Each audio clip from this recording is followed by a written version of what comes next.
Mike, thank you. The trial in the Capital Gazette shooting case, now in week 3.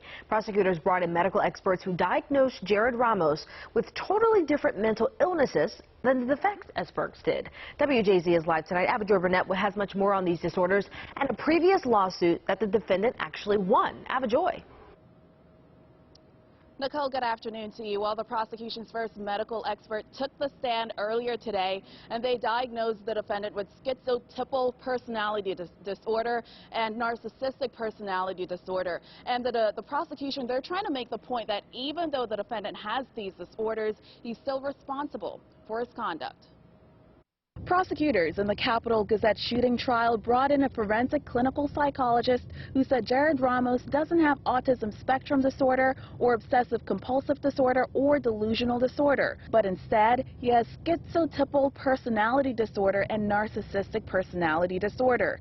The prosecution's expert witness who testified today said someone with narcissistic personality disorder has a grandiose sense of self-importance, a sense of entitlement, they lack empathy, and criticism may leave them feeling humiliated, degraded, hollow, and empty. And in response to those emotions, they act with disdain or rage. The prosecution's expert witness diagnosis of the defendant is different than what the defense's experts presented last week. Tom Morrow, a former prosecutor turned defense attorney, said he's not surprised by the moves both sides are making. The prosecution is saying this is not an insanity case.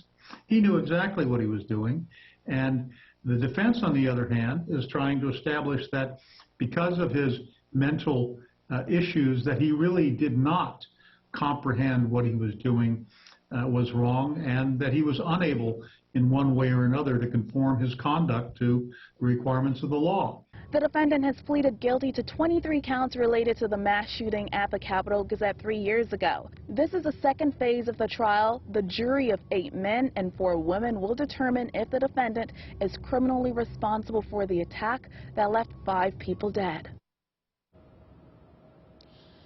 And earlier today in court, we learned that the defendant actually sued a former employer in Washington, D.C. back in 2014. The defendant represented himself in that case and actually won a judgment, which was less than $2,000. Live in Annapolis, Avajoy Burnett for WJZ.